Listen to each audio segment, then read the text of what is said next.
할아버지 고양중시 목사, 아버지 고양영주 목사, 작은아버지 양치 목사를 따라 삼색지 목회를 이어가는 양진우 목사입니다. 화면란에 구독하기를 눌러주시면 대단히 감사하겠습니다. 오늘 2025년 4월 4일은 굉장히 역사적인 날입니다. 이따가 5시간 후 11시에 오전 11시에 헌법재판소에서 윤석열 대통령 그 탄핵 소추안에 대해서 최종 결정을 하게 됩니다. 근데 이제 최종 결정을 하게 되는데 이제 파면이 되면 이제 그 60일 이내로 대통령 선거가 이루어지고 만약에 기각이 되거나 각하가 되면 이제 원직 복직이 되어서 그 이제 계속적으로 그런 정책을 계속 펴나가게 되죠. 근데 중요한 문제가 있어요. 뭐냐면 제가 이제 이 한강 작가의 채식주의자 이거를 영국 작가가 번역한 것이 베지테리언이라는 건데 그래서 한글책하고 영어 공부 겸해가지고 관용어가 너무 많아가지고 그 공부가 되더라고요. 그래서 이걸 대주에 가면서 영어 실력이 출중한 게 아니기 때문에 대주에 가면서 이제 공부를 하고 있는데요. 여기서 뭐냐면 채식주의자 딸을 육식주의자 아버지가 아주 강압적으로 막 아이에게 강요를 합니다. 그게 다 큰 성인인데도 그런 이제 우리가 이 사회를 구성하는 사람들은요 다 뇌가 있어가지고 각기 다 다른 입장이 있어요. 그래서 그 입장들을 큰 대의는 이렇게 품습니다. 품어요. 그래서 그 모든 사람들이 자유민주주의 법치국가 안에서 자유롭게 자기 의사를 표현하는 거예요. 그게 대한민국 헌법의 정신이에요. 그 대한민국은 민주공화국이다. 1조죠, 1조. 대한민국 헌법 1조. 그리고 모든 권력은 국민에게서부터 나오며 이제 그래서 사람들이 그 사상의 자유, 표현의 자유, 집회의 자유, 결사의 자유, 출판의 자유, 이 자유가 보장된 자유민주주의 국가의 장점이에요. 그래서 이제 그러한 자유민주주의 국가에서 그 이제 모두가 누릴 수 있는 그러한 그 노노의 세계는 공자가 얘기했던 그 대인, 군자 그러한 정치가 있기를 바랍니다. 그래서 소인배들은 자기 입장만 주장하는 사람들이 소인배입니다. 그 소인배들이 더 이상 판치지 않고 이제 그 군자들이 다 품고 그리고 그 법치국가는 뭐냐면 사법당국에서 결정을 하면 다 따르는 게 그게 법치국가예요. 오늘 어떤 결론이 나오든 모두 다 잘 따르는 여러분이 되시기를 주님 이름으로 축원드립니다. 자 이제 그래서 세상 어디나 다 갈등이 있고요. 다 문제가 있습니다. 근데 이런 갈등과 문제가 있다고 해서 그 상대방을 폭력적으로 제압을 하게 되면요. 상대도 또한 그 힘이 있단 말이죠. 그래 저항을 하려고 합니다. 그런 역사들이 이 학계서에 잘 나타나 있는데 이제 학계선 기자의 배를 보려면은 어제도 말씀을 드렸지만 다시 한번 이제 그 식약에 갖고 설명을 합니다. 이제 우리가 이해를 하려면요 북이스라엘하고 남유다를 그 기억해야 돼요. 근데 이제 이 북이스라엘은 이미 멸망하였습니다. 이제 그 언제 멸망했죠? 기원전 722년에 멸망당했고 남유다는 기원전 586년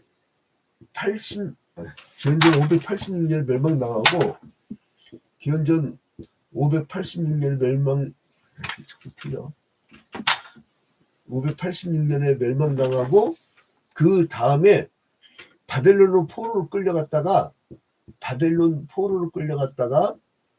70년 만에 돌아와요. 70년 만에 돌아와가지고 그 1차 귀환 때 스룹바벨의 지도에 의해서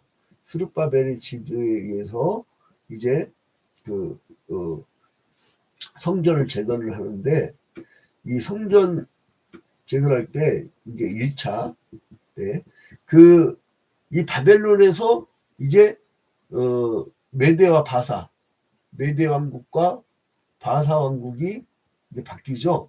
그런데 바사 왕국이 차지했을 때 이때 다리오 왕에 의해서 이제 그 당시에 이제 성전 재건을 하게 되는데 이제 이때 페르시아 이걸 바사를 페르시아라고 한다고 했죠. 자 페르시아 고레스 왕 칙령에 의해서 스룹바벨 인도하에 예루살렘으로 돌아온 1차 귀환자들이 2년 후에 성전 재건을 위한 기초공사를 마치고 그 위에 건물을 막 올리려고 했어요. 근데 사마리아인들이 막 방해를 합니다. 그 토지대감들이죠. 그래서 이제 건축을 중단하게 돼요. 그러니까 그리고 나서 이 사람들이 어떻게 하냐면 사마리아인들은 페르시아 사마리아인들이 방해를 하죠. 그리고 페르시아 관료들한테 뇌물을 주면서 공사를 중단케 했어요.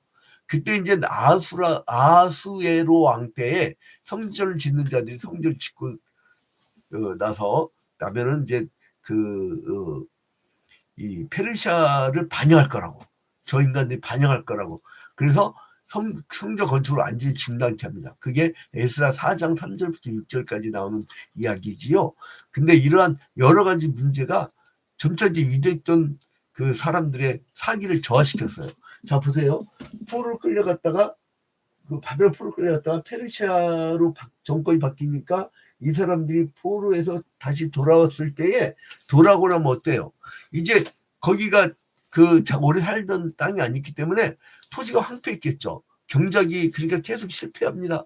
계속되는 자금이 있죠. 또 끊임없는 이웃의 적대 행위들이 있죠. 그러니까 이 사람들이 다 그냥 무기력증에 빠진 거야. 여러분, 너무 고난이 많게 되면요, 사람이 무기력증에 빠져요. 제가 한 번도 인생 살면서 그런 적이 없는데 DNA가 굉장히 활발한 사람이에요. 근데 화재 사건 나고 완전히 쫄딱 망해버리니까 사람이 무기력증으로, 그것도 막 계속된 재판으로 계속 한 6, 7년 지나가니까 사람이 무기력해지더라고요. 그런데 이제 요즘에 다시 성령의 능력으로 되살아나갖고 이제 전도하기 시작하는데, 이제 전도하기 시작하면 이제 놀라운 역사가 일어나겠죠. 근데 아무튼 이러한 시대. 그러니까 이 학계는 언제적 시절이냐면요, 이 바벨론 포로 이후에, 유다가 망하고 바벨론 포로 이후에, 이때 누구가 있어요? 학계, 스가랴, 말라기 선지자. 스가랴, 말라기 선지자. 말라기. 요 세 선지자가 이제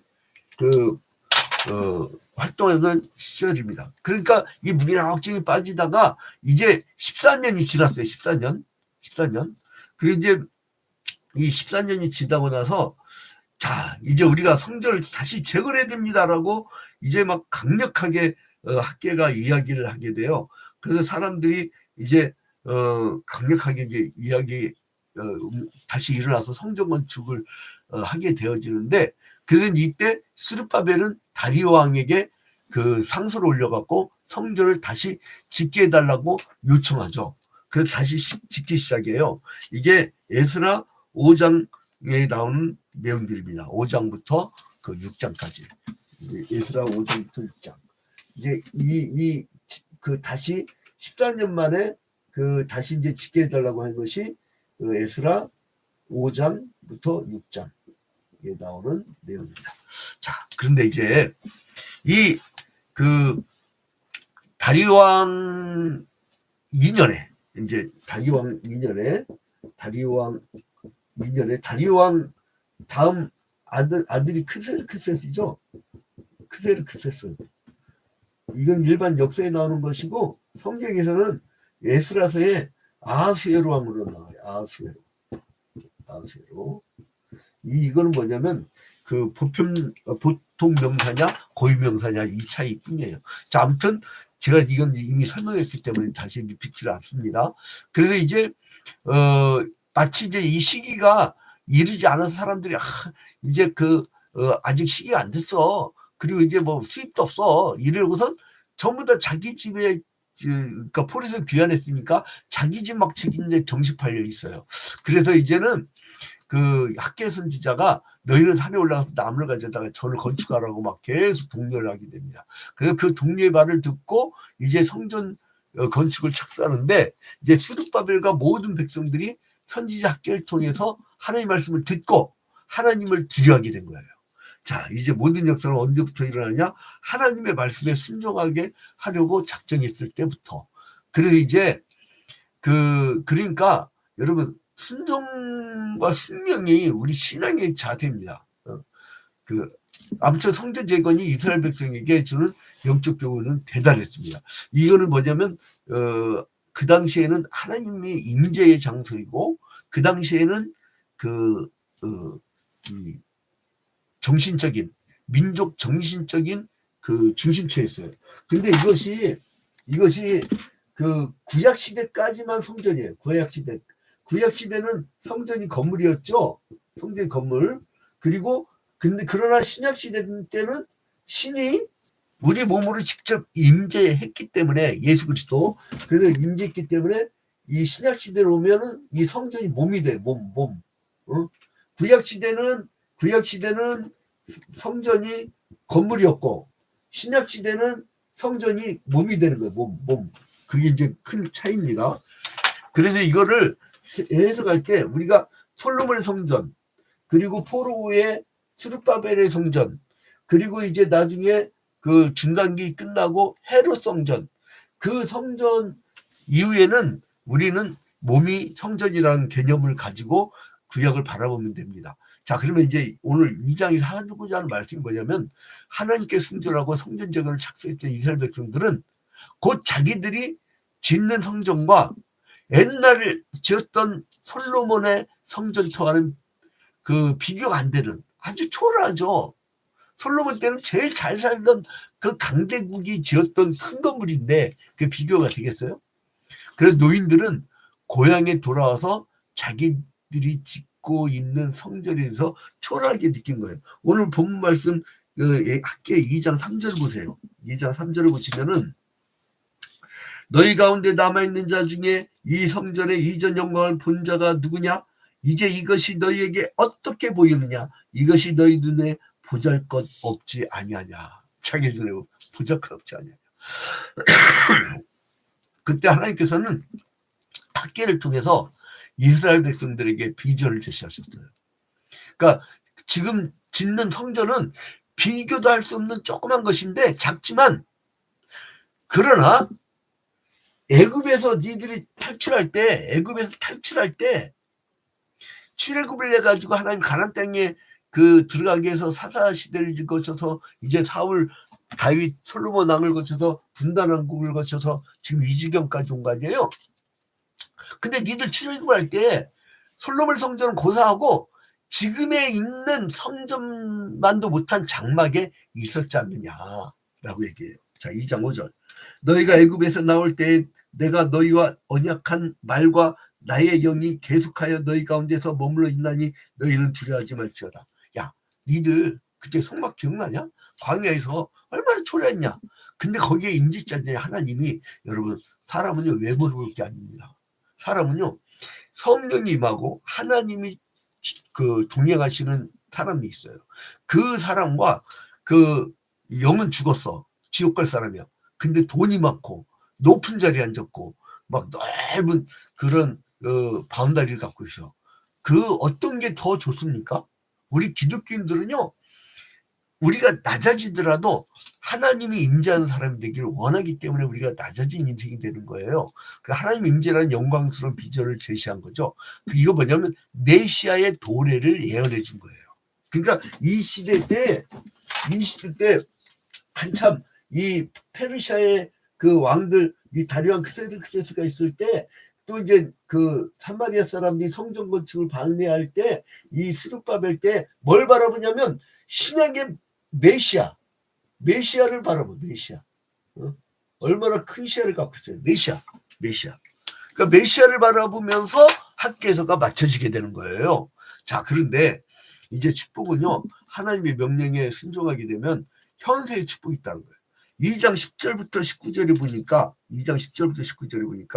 이제 그 이야기가 쭉 나오는데 시간 관계에서 우리가 다 읽지 못하고 이제 하나님의 명령에 순종하면서 성전 재건을 하는 중에 성전을 쌓는 역사적인 날에 하나님께서 이스라엘 백성들을 축복하겠다고 약속하셨어요. 그러니까 성전을 짓지 않던 때가 부정한 때였고 하나님께서는 모든 사람의 이제 축복 대신 니들 막 멈칫멈칫 때 막 재앙을 내리겠다고 막 그랬었지만 그러나 그 이후부터 이제 성전을 다시 짓겠다고 딱 마음을 먹자 곡식종자가 창고에 쌓이고 모든 과일나무의 열매가 맺힐 것이라고 축복을 해주셨어요.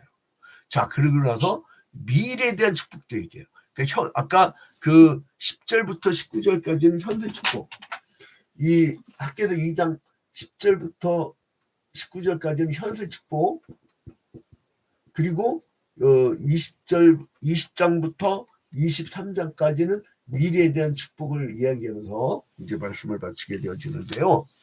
자, 이제 성전을 막 쌓아갈 때 하나님께서는 즐거이 학개에게 2번이나 메시지를 주십니다. 하나님 스룹바벨에게 다윗의 혈통을 잇는 그러니까 여기 아브라함, 다윗 그렇게 쭉 이어지지 계보가 유다 지파로 이 다윗을 통한 다윗의 후손인 이 예수 그리스도를 보내주실 것이라고 하는, 그래서 이제 하나님이 막 즐거워하면서 이제 메시아인 예수 그리스도가 오실 것이라는 놀라운 메시지를 주셔요. 그러니까 이때부터 몇 년 후입니까? 약 한 560년 후, 한 580년 요 정도 되는 거죠.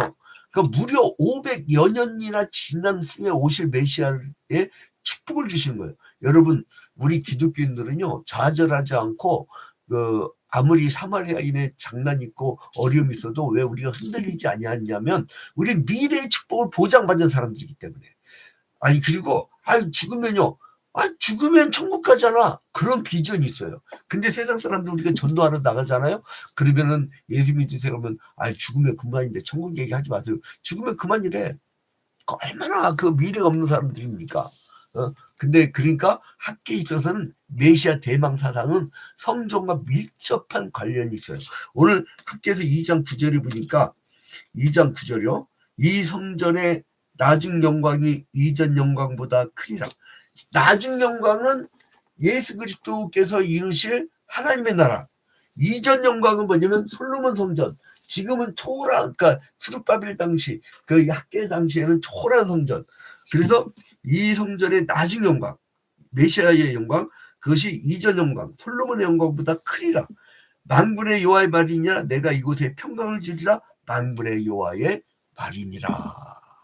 나중 영광이 이전 영광보다 크리라. 그들이 이제 솔로몬 시대에 있었던 성전의 영광보다 자기들이 손으로 짓는 성전이 초라해. 우리가 왜 이렇게 초라하지? 그렇지만은 하나님은 비전을 보여주셔요. 하나님 비전. 메시아가 오실 것이라고 해요. 근데 그 메시아는 오셨고 그리스도로 이 땅에 사시다가 이제 승천하셔서 재림하실 거예요. 그러니까 우리는 그날을 바라보는 거예요. 그분을 기다리는 거예요. 우리 인생의 목적이 뭐냐? 사람들이 그래요. 인생의 목적이 뭡니까? 하나님께 영광 돌려드리고 우리는 메시아를 기다리는, 우리는 인생의 목적이 뚜렷한 사람들이에요. 그래서 이 어떤 한 현상, 한 시대에 우리 매이질 않습니다. 그래서 제가 며칠 동안 계속 설교하면서 얘기하는 게 있죠. 이 또한 지나가리라. This too 또한 shall 미래이죠. 근데 위는 내 의지가 들어가지만 shall은 내 의지와 상관없이 오는 미래예요. shall pass. This too shall pass. 이 또한 지나가리라. 그러니까 여러분, 아픈 사람들이 있어요. 나는 우리 교회 참 훌륭한 권사님인데, 교인들에서 매일 3시간씩 기도하는 권사님인데, 그분이 그래요. 목사님 그랬잖아요. 웰빙이 중요하지 않고 다행이 중요하다면서요. 잘 죽는 게 중요하다면서요. 그러니까 나는 지금 비록 말기암이지만 잘 죽을 거예요. 그러면서 천국 소망을 하죠. 내가 은혜를 받아. 목사한테 은혜 받게 하는 그 평신도가 되기를 주님의 이름으로 축원드립니다. 그래서 이제 이 메시아는 또한 스룹바벨이라고 하는 인물을 통해서 예표적으로 묘사한 거예요. 자, 23절을 보니까 2장 23절 봐봐요.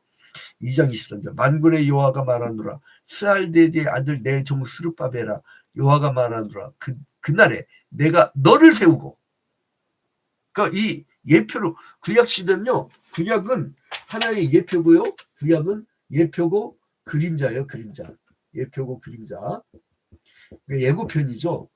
그러니까 이때에 스룹바벨을 성전을 건축한 걸 얘기했는데, 신약 시대는요 이게 실체가 됩니다. 실체. 그래서 이제 히브리서 11장 1절에 보면은 이 구약 시대 때는 그냥 바라기만 했는데, 바라는 것. 근데 이때는 실체가 돼. 실체. 그리고 이제 이 스룹바벨, 그러니까 뭐냐면 나중에 메시아로 그려지는 거예요. 메시아로. 그렇게 히브리 문학이 이어져 갑니다. 자, 이제 우리가 학계에서 우리가 짧기 때문에 우리가 이제 막 이렇게 서둘러서 말씀을 드리는데, 그래서 스룹바벨아 그날에 내가 너를 취하고 너로 인을 삼으리니 이는 내가 너를 택하였습니다. 그러면서 이 스룹바벨은 누구냐면 다윗의 혈통을 이루는 사람이에요. 다윗의 혈통을 이어서 이제 이 메시아까지 이어져가는, 그래서 이제 예수의 조상 가운데 한 사람이죠. 마태복음 1장 12절부터 13절에 보면은 그 스룹바벨이 나옵니다. 그 학계 당시에 스룹바벨은 바벨론 포로에서 돌아온 백성들의 메시아를 상징해요. 그 억눌렸던 자들을 모아서 이스라엘로 돌아오는 통치자인 것입니다. 그의 이런 모습은 이제 죄에 억눌렸던 백성들을 구원해내는 그 메시아로, 그리스도로 이제 나중에 실체로 드러나게 되는 것입니다. 자, 여러분, 결론을 맺겠습니다. 오늘 하루 있잖아요. 아우 초라해. 아우 나는 부족해. 내가 뭐 아는 게 있어. 내가 가진 게 있어. 내가 뭐가 있어. 그러나 주님은 주님을 우선시하면, 먼저 그의 나라와 그의 의를 우선시하면 내가 현세도 축복 주고, 그 다음에 미래, 오늘날 우리 시점에서는 저 영원한 천국, 주님께서 재림하십니다. 재림하실 때 여러분 모두 다 천국으로 이끌어 주신대요. 그게 최고 아니에요? 아주 전문용어로 장땡 아니에요, 장땡. 그러니까 여러분, 우리 마지막 날, 그날을 바라보고 실망하지 말고 이겨내는 하루가 되기를 주님의 이름으로 축원드립니다.